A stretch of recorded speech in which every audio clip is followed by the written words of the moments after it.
After a long struggle, suddenly it's like, bam, I get free. And then in those moments, I'll start cursing and swearing in Hokkien. I'll tell his mother, his father, and say, hey, don't come, my chong tiwa la. Is anyone here? What did you find? You are listening to Supernatural Confessions.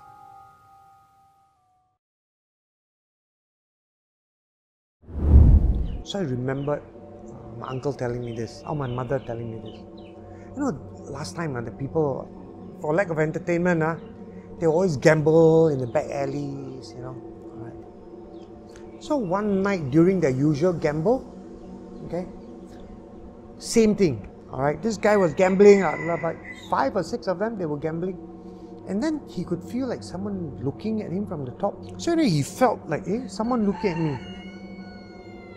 He looked up.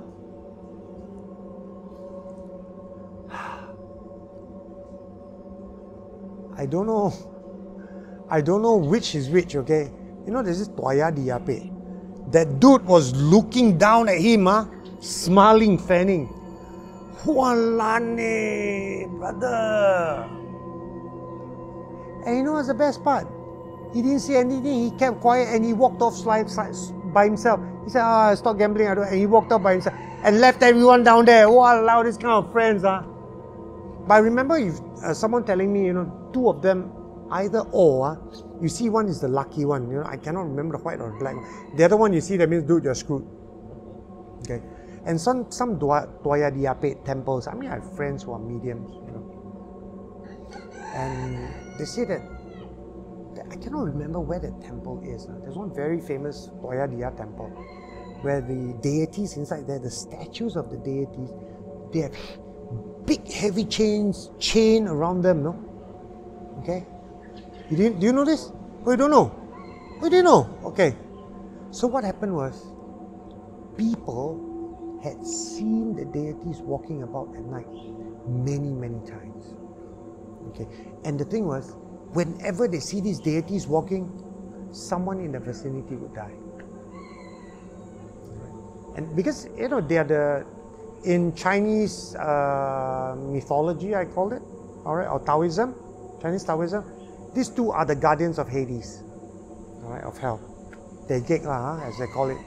And these two dudes are the ones that will come and bring your soul, drag you into hell with their heavy chains and everything. They're the ones that ascertain whether you should live or you should die. Whenever they see, or someone sees the deity moving about in the area or in the temple, they know someone is screwed. Always know when they see that night someone will die. Someone will die. But for me, what really affected me the most, or my encounters with the supernatural, so to speak, was there were this happened many, many times in my life. Offhand, I cannot recall. Offhand, definitely when I'm on drugs. But I cannot recall whether those times, there were times that happened to me when I'm off drugs. I cannot recall. Some people will say, no, this is not an encounter with the supernatural. Okay, there's a medical condition, there are doctors, you go into YouTube, you can find video clips talking about it. There are times when I sleep, okay, when I wake up, I just cannot get up. It's like something pressing against my chest, holding my throat. I cannot move, I cannot shout, I cannot scream, I cannot talk. It happened to me since I was a teen, all right? And like what I said earlier, I always believe when a person is on drugs, okay, your energy or whatever you want to call it is down, okay? And you're more prone to getting attacks. Your immune system, so to speak, is kaput, okay? Being on drugs, there were many times when I become penniless, just to get our hands on drugs, we start praying prayers that we don't mean it. Like, I would do anything to get myself on money. Please Satan, please devil, please this, please that. You help me, I would this, I would that, I would this. I confess, I've said these prayers like this before. I think I was very prone to attacks. So much so that there were many nights when I slept, even afternoons, mind you. I wake up my eyes are open. Suddenly, I just cannot move. No, I cannot move. Okay? I'm like stuck to the spot. And one thing about me, although I was a drug addict, like I said, in my own right, I'm a bit of a kepala batu lah, stubborn guy, okay, and fearless in sort of way for my own good. All right, for my own good. I always struggle, try and break free, you know. Sometimes the struggle would always happen like for more than a minute. The struggle will be, I'll try and break free. And after a long struggle, suddenly it's like, bam, I get free.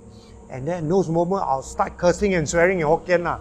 I'll tell his mother, his father, and say, hey, don't come, mai chong di wa la.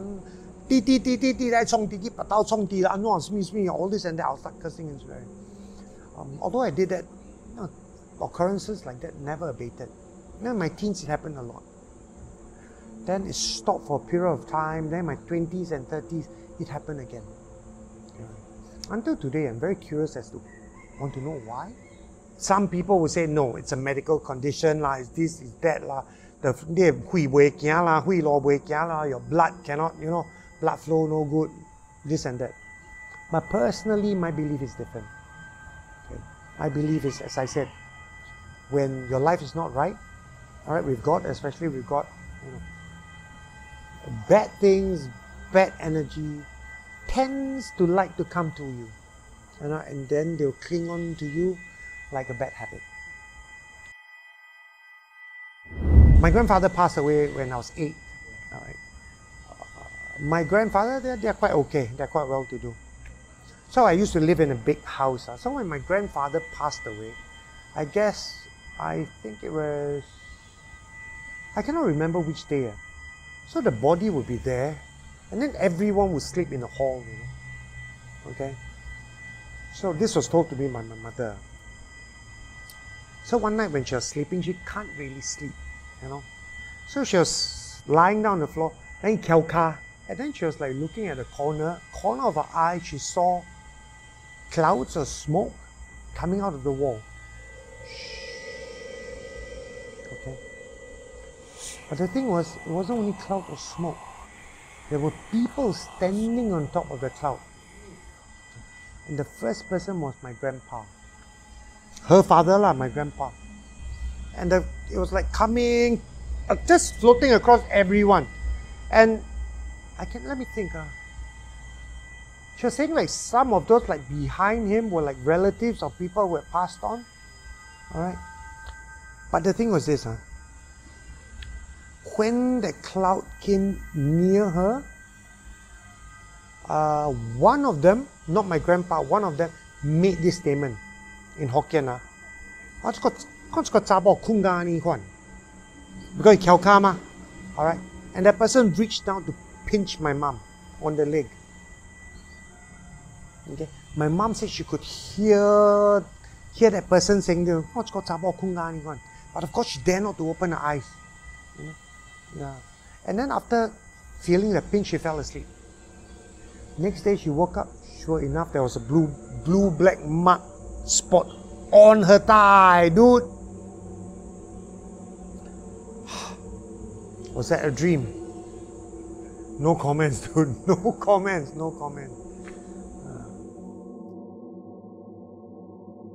This was told to me recently by a friend, a childhood friend.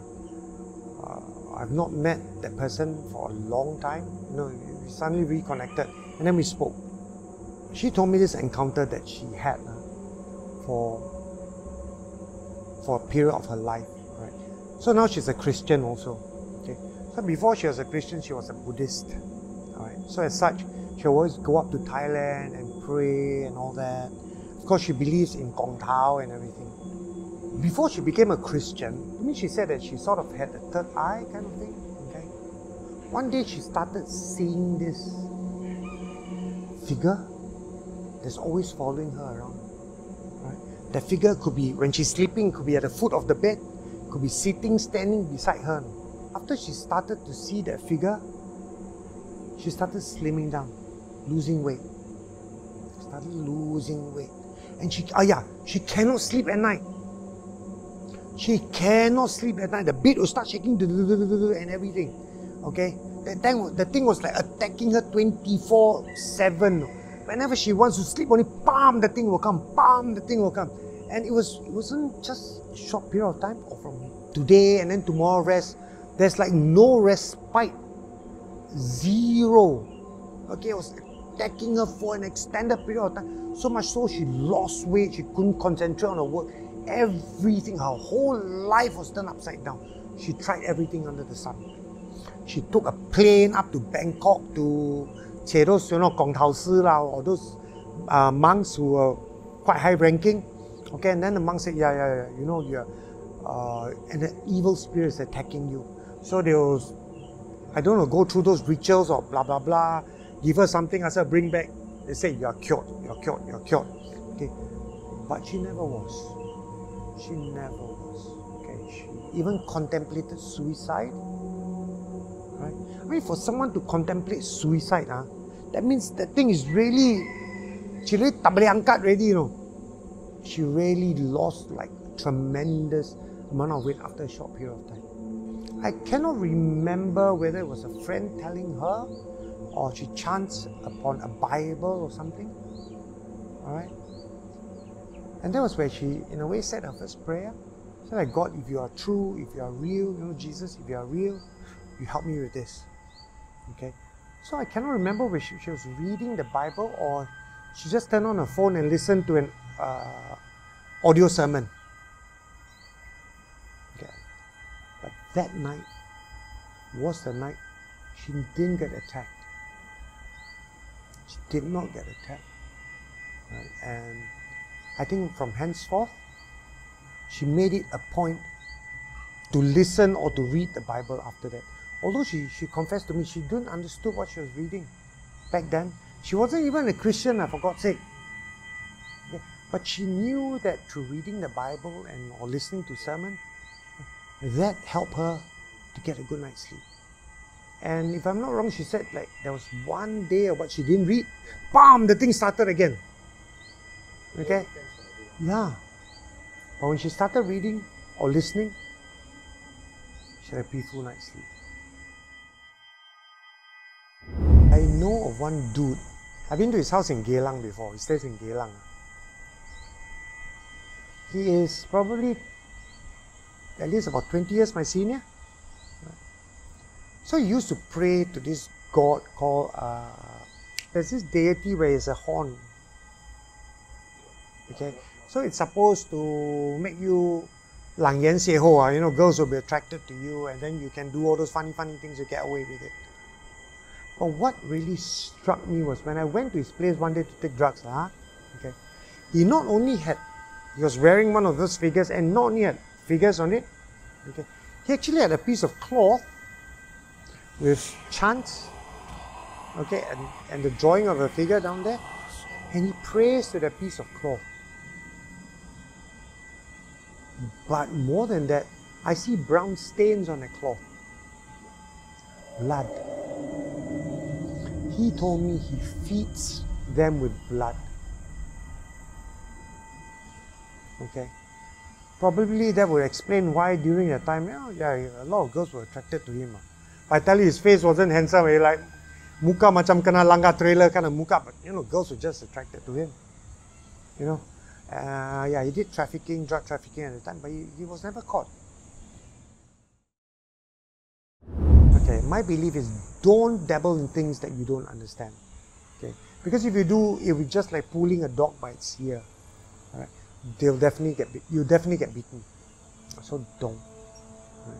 When things are given to you, don't always think that nothing will be taken back. No, you always have to pay the piper. You always have to. The only question is when do you need to pay the piper and how much is required of you. That is why I caution people not to dabble in things that you don't know, not to play with things like the supernatural. Okay? It's always so happy and good and joyful even to receive. But when you're asked to give back, are you able to fulfill that? A word of caution to all of you out there. Don't play, guys. Don't play. Alright? Serious stuff. Don't play. 聽了好，唔係